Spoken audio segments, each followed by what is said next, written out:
Hello बच्चों, welcome back to this lecture. इस lecture में आज हम डिस्कस करेंगे आइडियल गैस इक्वेशन और हमारा fourth law that is Avogadro's law.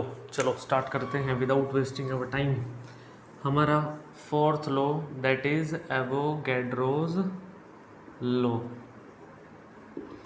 Boyle's law, Charles law, ये हमने लास्ट लेक्चर में डिस्कस कर लिए थे। ठीक है, देखो बेटे एवोगैड्रो लॉ क्या बोलता है। देखो सबसे पहले मैं इसको समझाता हूँ, फिर हम इसकी डेफिनेशन देखेंगे कि ये बोलता क्या है। ठीक है, देखो जैसे सपोज करो ये दो कंटेनर हो गए मेरे पास। ठीक है, बिल्कुल सेम वॉल्यूम के दो कंटेनर, मतलब वॉल्यूम क्या है इसकी सेम ले लिए, मतलब ठीक है थोड़ा सा डिफरेंट बन रहा है पर कोई दिक्कत नहीं है। इसको बिल्कुल एक जैसा मानो तुम कि बिल्कुल तीन कंटेनर ले लिए मैंने। ठीक है, ये कंटेनर 1 हो गया, ये कंटेनर 2 हो गया, ये कंटेनर नंबर 3 हो गया। ठीक है, अब देखो इन तीनों की जो टेम्परेचर और प्रेशर की कंडीशन है, तीनों का टेम्परेचर और प्रेशर कर दो कांस्टेंट, मतलब टेम्परेचर प्रेशर क्या कर दो, तीनों का कांस्टेंट कर दो। ठीक है, तीनों का टेम्परेचर और प्रेशर क्या कर दिया, कांस्टेंट कर दिया। अब मैंने क्या बोला कि कंटेनर क्या है, तीनों सेम है, तो वॉल्यूम क्या है तीनों की इक्वल है। वॉल्यूम क्या है तीनों की इक्वल वॉल्यूम है। भाई सेम कंटेनर ले लिए ना, बिल्कुल सेम है, टेम्परेचर प्रेशर कांस्टेंट कर दिया, वॉल्यूम भी इक्वल है। तो एवोगैड्रो लॉ बोलता है under similar condition of temperature and pressure equal volume of all the gases contain equal number of molecules. मतलब जैसे तुमने तीन कंटेनर ले लिए, तीनों कंटेनर के अंदर तुमने जो टेम्परेचर मतलब गैस ले रखी है इसके अंदर। ठीक है, इसके अंदर तीनों के अंदर तुमने क्या ले रखी है, गैस ले रखी है। अब तुमने क्या कर दिया, टेम्परेचर और प्रेशर कर दिया कांस्टेंट, तीनों का टेम्परेचर और प्रेशर क्या कर दिया, कांस्टेंट कर दिया। अब गैस की वॉल्यूम क्या है, इक्वल है, तो इसका मतलब है इनके अंदर क्या प्रेजेंट होंगे, equal number of molecules present होंगे। Under the similar condition of temperature and pressure equal volume of all the gases contains equal number of molecules. ठीक है, टेम्परेचर प्रेशर सेम कर दो तो इक्वल वॉल्यूम, गैसेस की equal volume में क्या होंगे, इक्वल नंबर ऑफ मॉलिक्यूल्स होंगे। ठीक है, लिखो एक बार इसको। अकॉर्डिंग टू दिस लॉ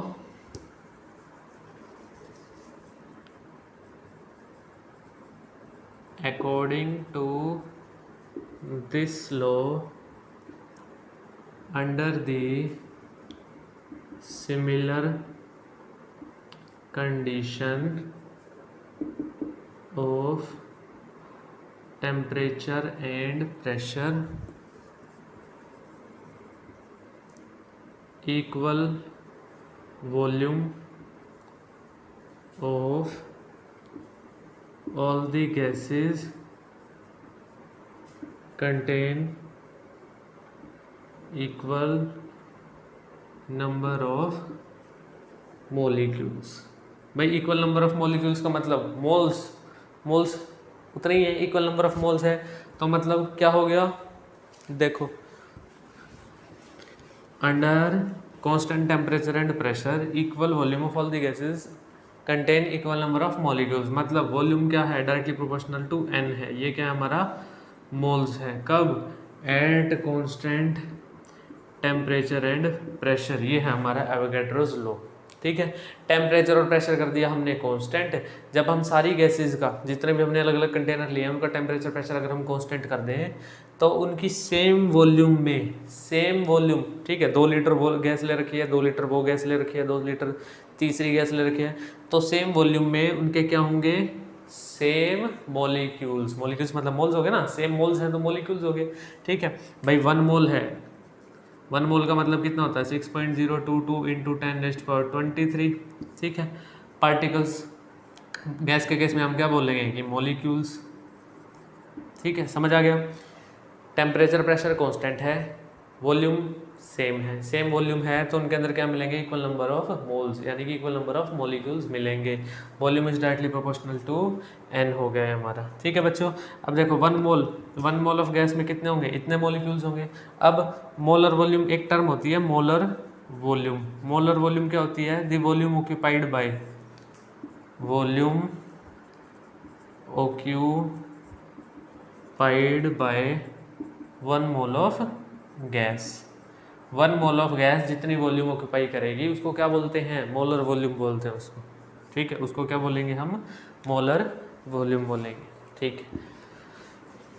अब देखो volume directly proportional to N है, ठीक है, तो प्रोपोर्शनलिटी कांस्टेंट हटाओ तो क्या आ जाएगा, के एन, क्या आ गया, के एन आ गया।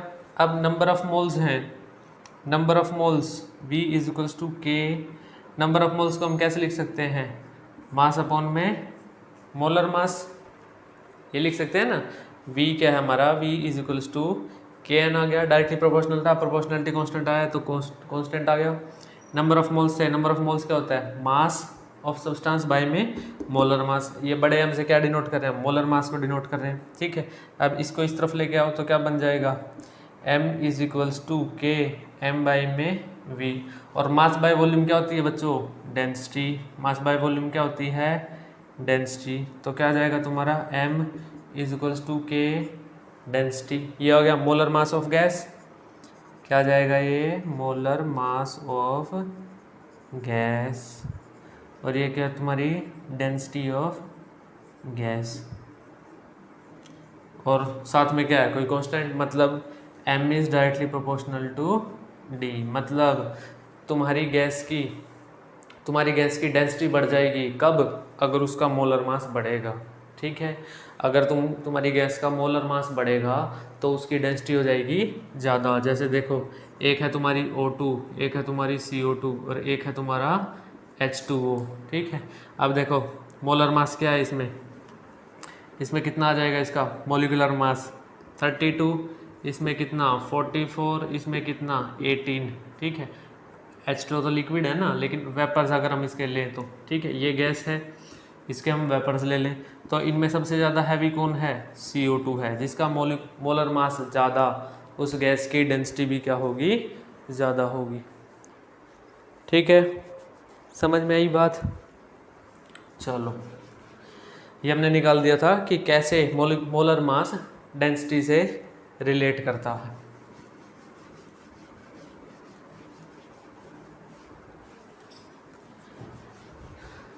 अब देखो जैसे अब हम कुछ कंडीशंस लेते हैं, जैसे STP है, ठीक है, STP जैसे हम एक तो लेते हैं 0 degree C and 1 atmosphere, 0 degree C and 1 atmosphere, एक हम लें 0 डिग्री C एंड 1 बार। अब तुम्हें पता है बच्चों 1 एटमोसफियर और बार में से कौन सा बड़ा है, 1 एटमोसफियर बड़ा होता है ना बार से, 1 बार से 1 एटमोसफियर बड़ा होता है, ठीक है। अब देखो अब 0 डिग्री C, जब टेम्परेचर कितना हो, 0 डिग्री C हो, प्रेशर कितना हो 1 atm हो, ठीक है। देखो भाई PV is equals to nRT, ठीक है। टेम्परेचर तुम्हारा 0 degree C, pressure 1 atmospheric, gas 1 कितनी 1 मोल। अब उसके लिए अगर हम वॉल्यूम निकालनी हो तो वॉल्यूम कितनी आएगी, 0 डिग्री C पे और 1 एटमोस्फेरिक प्रेशर पे जो 1 मोल ऑफ गैस है, 1 मोल ऑफ गैस की वॉल्यूम कितनी होती है 22.4 लीटर, ठीक है। क्या बोला मैंने, 0 डिग्री C पे, 0 degree C and 1 atmospheric pressure पर जो मेरी 1 मोल ऑफ गैस है, कोई भी गैस हो, अगर उसका 1 मोल लोगे तो वो कितने में आ जाएगी 22.4 लीटर में आ जाएगी। अगर 0 डिग्री C है और 1 बार प्रेशर है तो 1 मोल ऑफ गैस की वॉल्यूम कितनी होगी 22.7 लीटर, ठीक है, 22.7 लीटर, ये याद रखना है।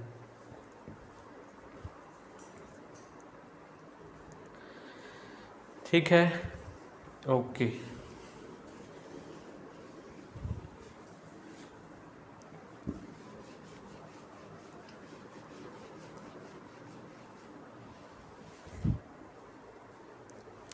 देखो अब हम देखेंगे ideal gas equation. Last lecture में हमने की थी ना आइडियल गैस इक्वेशन, क्या थी, PV इक्वल्स टू nRT, ये इक्वेशन थी हमने, ठीक है, पहले ही पढ़ रखी है ये। अब ये इक्वेशन कैसे आई, देखो तुम्हारा बॉयल्स लॉ क्या था, बॉयल्स लॉ में क्या था, ये था चार्ल्स लॉ ये था, और अभी पढ़ा है हमने एवोगैड्रोस लॉ, उसमें क्या है, ये है। ठीक है, वॉल्यूम को अगर इधर ले जाओ तो क्या हो जाएगा, ये ऐसे हो जाएगा। ठीक है, अब इन तीनों को अगर हम कंबाइन कर दें 1 2 3, देखो volume directly proportional to inversely proportional to one by pressure, volume directly proportional to temperature, volume directly proportional to N. ठीक है, कंबाइन कर दो तो क्या आ जाएगा, एन टी पी। ये आ गया बच्चों। प्रोपोर्शनलिटी कांस्टेंट हटाओ तो क्या आ जाएगा, V is equals to R N T P. ये हमने निकाल लिया कांस्टेंट। ठीक है, इसको पढ़ा था ना हमने, क्या बोलते हैं इसको, यूनिवर्सल गैस कांस्टेंट, क्योंकि सारी गैसेस के लिए सेम होता है। ठीक है, देखो तो अब ये क्या बन गया, अपनी बन गई ना, इसको इधर क्रॉस मल्टीप्लाई किया तो P V is equals to N R T. ये जो इक्वेशन बनी इसको क्या बोलते हैं हम, आइडियल गैस इक्वेशन। ठीक है, क्या बोलते हैं इसको हम, आइडियल गैस इक्वेशन। कैसे बनी ये बनी है बॉयल्स, चार्ल्स और एवोगैड्रो लॉ को कंबाइन करके। मतलब वो गैस, ये जो इक्वेशन बनी वो गैस जो इन सारे लॉज को फॉलो करे, किसी भी कंडीशन पर इन सारे लॉज को फॉलो करें, उसको क्या बोलते हैं हम, आइडियल गैस इक्वेशन।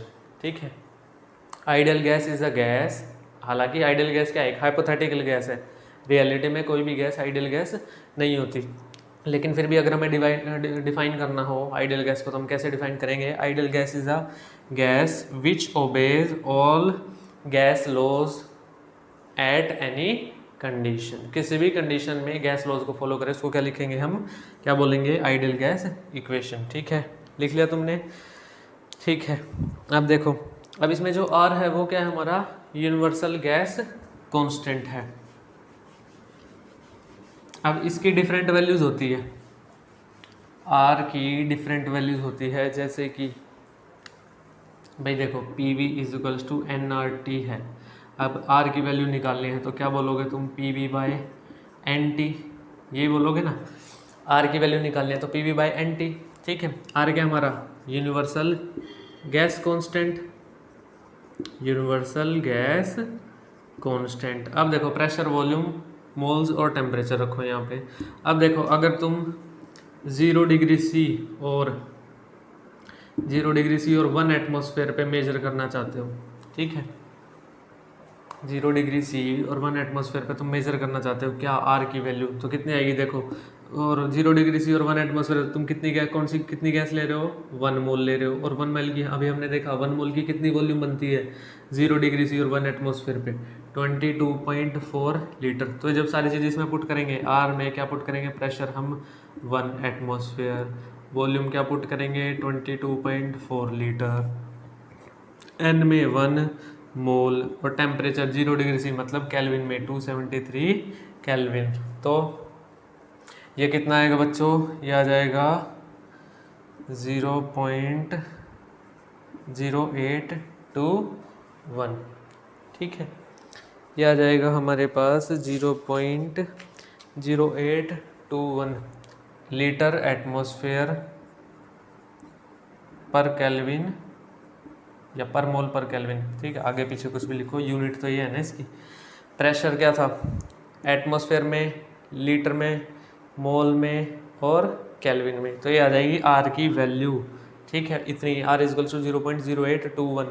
कब, जब हमने टेम्परेचर लिया 0 डिग्री सी मतलब 273 केल्विन, ये प्रेशर, ये 1 मोल, ये वॉल्यूम। ठीक है, अगर तुम देखो, अगर तुम यहाँ पे 1 एटमॉस्फेयर की जगह 1 बार कर दो, 1 बार करते ही वॉल्यूम कितनी ऑक्यूपाई हो जाती है 1 बार पे, 1 मोल गैस की वॉल्यूम कितनी होती है, 1 मोल गैस लिया ना, 1 मोल गैस की इस कंडीशन पर कितनी वॉल्यूम होती है 22.7 लीटर। तो तुम जैसे ही इसके अंदर फिर वो पुट करोगे, ठीक है, यहाँ पे 1 बार, तो आर की वैल्यू क्या आ जाएगी, आर की वैल्यू आ जाएगी 0.083 लीटर बार, ये आ जाएगी। ठीक, ये आ जाएगी। ठीक है, अभी बस हम इनको यही देख रहे हैं, ये 2 वैल्यू देख रहे हैं हम इनको। नेक्स्ट लेक्चर में हम न्यूमेरिकल्स करेंगे तो उसमें आर की वैल्यू और ज़्यादा डिटेल में डिस्कस करेंगे। ठीक है, अभी बस मैं यही 2 पढ़ा रहा हूँ। ठीक है, चलो ये हो गया। अभी हम देखते हैं देखो जो आइडियल गैस इक्वेशन है इसको हम इक्वेशन ऑफ स्टेट भी बोलते हैं। Ideal gas equation is also called as equation of state, also called an equation of state. इसको इक्वेशन ऑफ स्टेट भी बोलते हैं हम, ठीक है। इक्वेशन ऑफ स्टेट मतलब भाई देखो जैसे तुम्हारी P V equals to N R T है, आइडियल गैस इक्वेशन है, इसमें कांस्टेंट क्या है, आर कांस्टेंट है इसके अंदर। बाकी प्रेशर भी चेंज हो सकता है, वॉल्यूम भी चेंज, टेम्परेचर भी चेंज और अमाउंट ऑफ गैस भी चेंज। चार वेरिएबल हैं। तुम इन चार वेरिएबल को चेंज करोगे तो गैस का जो स्टेट है, कंडीशन है, वो अलग हो जाएगी ना। जैसे अभी हमने देखा भाई, अगर तुम प्रेशर 1 एटमॉस्फेयर कर दो, ठीक है, और 1 मोल गैस ले लो और टेम्परेचर ले लो 0 डिग्री सी, तो गैस की वॉल्यूम कितनी हो जाती है, 22.4 लीटर। यहाँ 1 बार लेते ही कितनी हो जाती है, 22.7 लीटर। तो कंडीशन चेंज हो गई, ठीक है। तो ये गैस की स्टेट को डिफाइन करते हैं, इसलिए इसको क्या बोलते हैं, इक्वेशन ऑफ स्टेट, ठीक है।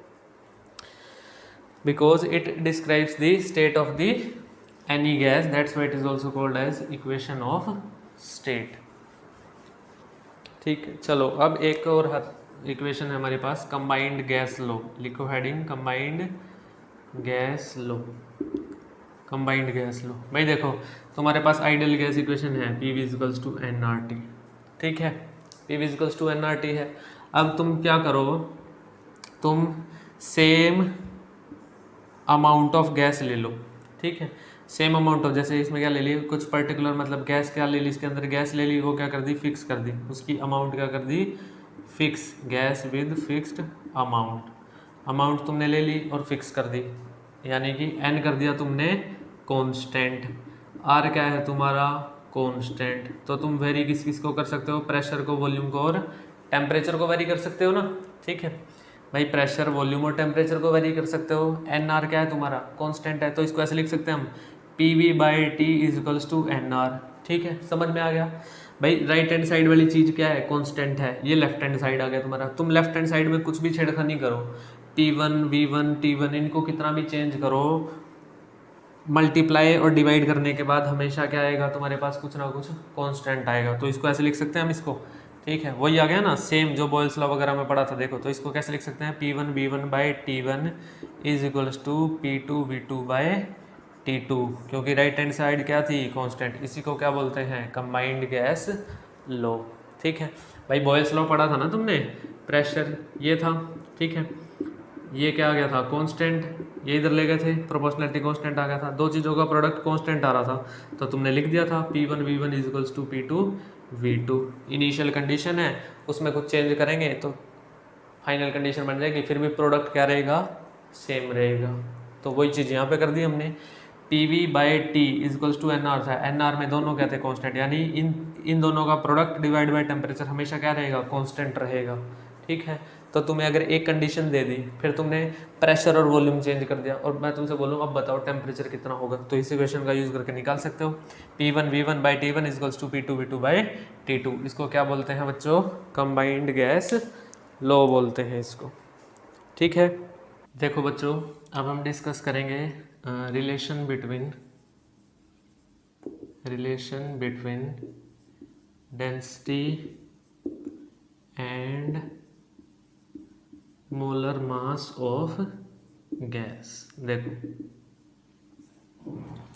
भाई, देखो दो चीज़ होती हैं, एक तो होता है मोलिकुलर मास, पढ़ा है ना तुमने छोटी क्लासेस में पढ़ा है, एक तो होता है मोलिकुलर मास, एक मोलिकुलर का मास।